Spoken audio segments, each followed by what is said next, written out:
쓰레기라는 거.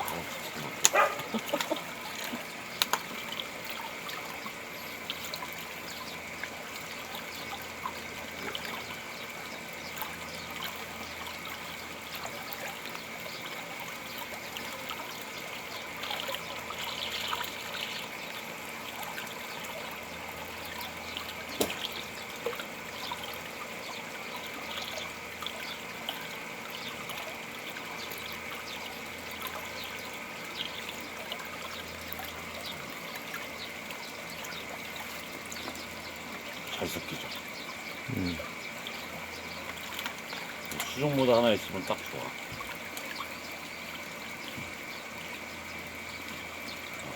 안녕하세요. 국베리 농원의 조공춘입니다.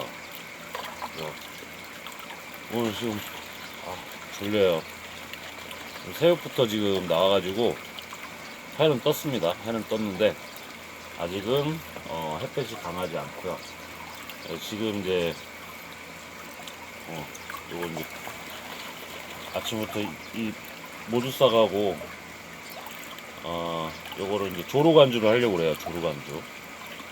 근데 뭐 굳이 뭐 이런 것도 보여주나 하시는데 제가 한번 보여드리고 싶은 이유가 있어요. 뭐냐면은 요즘 이제 다른 분들의 영상들을 몇 개를 봤는데 발효 유황들을 사용들을 하시는데 뭐 상추에 안 된다, 뭐 어떤 거에는 안 된다, 막 여러 가지 얘기들이 많이 있더라고요, 몇 분들이. 근데 좋은 제품들은 참 많아요.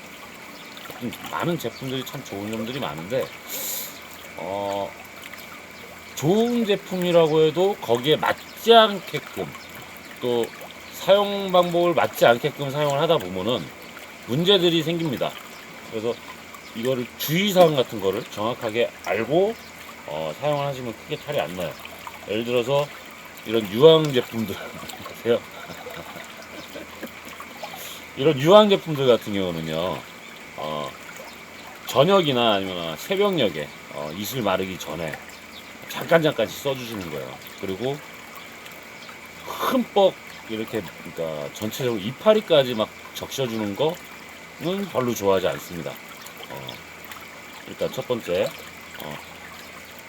날씨, 그러니까 기후에 따라서, 햇빛에 따라서 약해가 발생을 할 수가 있어요. 특히나 자외선이 강한 지역, 자외선이 강한 시기에는 상당히 조심해서 사용을 해야 됩니다. 특히나 이런 유황 제품들. 그 다음에 유황뿐만이 아니라 동을 이용해서 쿠퍼코사이드 같은 뭐 이제 그런 동으로 돼 있는 약재들이 있어요. 그런 것들. 그 다음에 유황 제품들 같은 경우는 그 시간대를 잘 선택을 해야 됩니다. 효과가 나쁘지 않아요. 효과는 좋지만 그 사용 시간이 상당히 중요해요. 그 다음에 농도도 상당히 중요하고, 예를 들어서 동남아 지역 같은 경우, 햇볕이 아주 강한 지역 같은 경우는요, 이파리가 타들어가는 경우가 많습니다.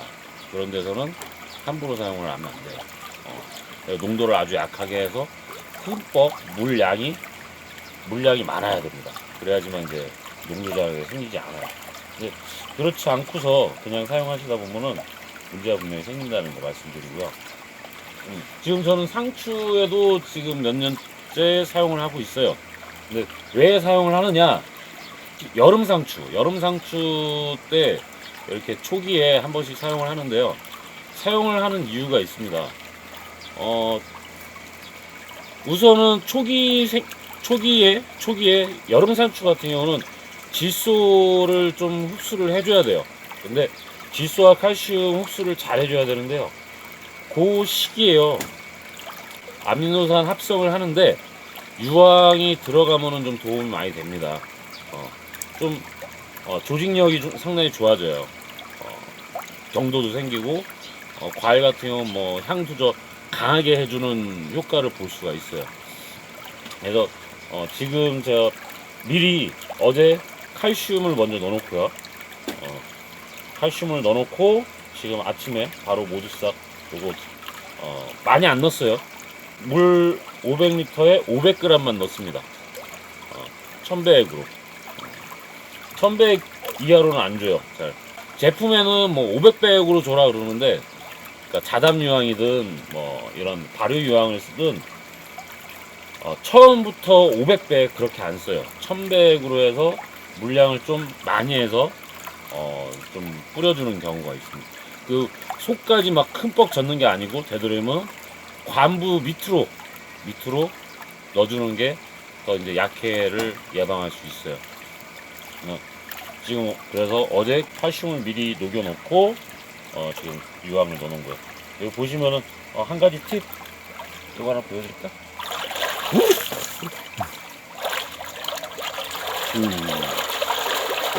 이게 뭐냐면은 수중모다입니다.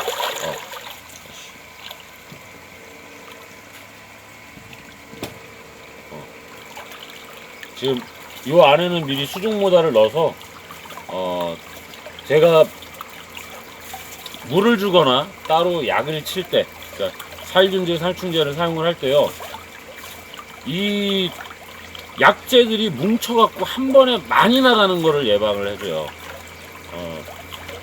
실제로 그 농사 짓는 분들이 약해가 발생을 하는 경우들이 있는데요.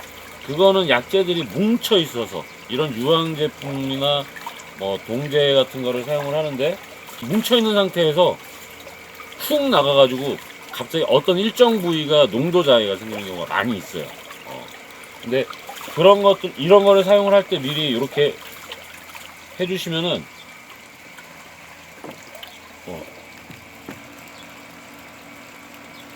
이렇게 그 수중모다나 아니면은 뭐 자동으로 이제 저어주는 애들이 있으면은 농도 장애를 좀 예방을 해줄 수 있습니다.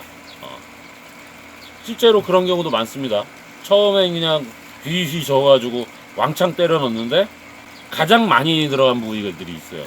그런 부위에서 이파리가 타들어가거나 죽거나 뭐 그런 경우들이 많이 발생을 합니다. 그러니까 요런, 그러니까 별거 아닌 팁일 수 있겠지만요, 사고를 미리 미연에 방지를 해줄 수 있는 효과가 있으니까요. 한번 이런 것들에 대해서 좀 고민을 해보시고 사용을 해보시면 좋을 것 같아요. 저는 뿌려야 됩니다. 여기가 지금 일주일이 넘도록 조로로 물을 줬던 곳인데,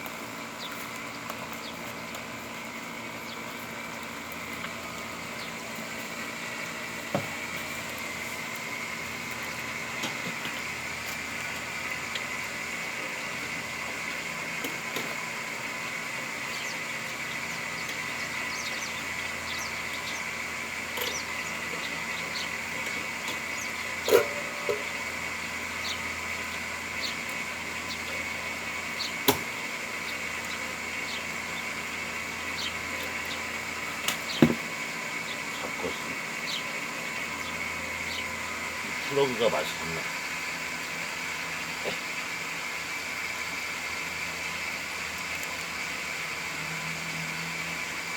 여기서 하나의 팁을 말씀드리고 싶은 게 있는데, 이 동력 분무기가 이게 전압이 좀 강해요. 약 좀 많이 먹어야 돼요. 그래서 굵은 선을 사용을 해야 됩니다. 대체로. 안 그러면은 문제가 생기는데, 그래서 가장 좋은 거는 전봇대에서 가깝게 차단기를 이용을 해서 전선을 이용을 해주는 게 좋아요. 이렇게 사실은 코드를 쓰는 거는 그다지 좋지는 않습니다. 나갔네. 이런 동력 분무기 같은 경우 그 굵은 선을 사용을 해야 돼요. 전기선. 근데 전기선 굵은 게 좀 비싸기도 하고 잘 없어요. 그래서 제가 사용하는 방법은 전기선 두 가닥을 한 전선으로 이용을 하는 겁니다. 전선이 뜨거워져 가지고 불이 나거나 아니면은 기계가 고장되는 거를 좀 예방해 줄 수 있어요.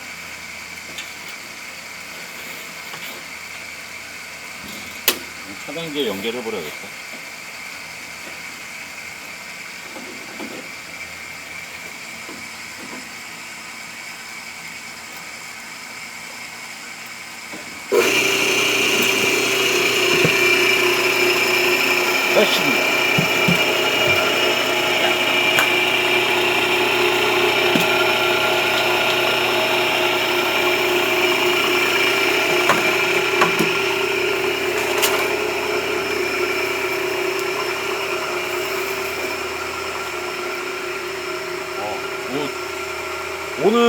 오늘 제가 이렇게 사용을 하는데 구분을 할 거예요. 전체적으로 한 번에 다 안 할 겁니다. 한 2, 3일 정도 지켜볼 거예요. 그거는 이게 진짜 효과가 있는지 없는지도 봐야 될 필요도 있지만, 제가 사용을 하면서 혹시라도 약해가 발생할 수 있는 거를 미리 한번 보는 거예요. 혹시라도 문제가 생기지 않을 것인가. 그래서 지금 아마 이 두 줄만, 이 하우스 한 동에서, 이 전체 하우스에서 12줄에 지금 베드에서 두 줄만 사용을 할 겁니다.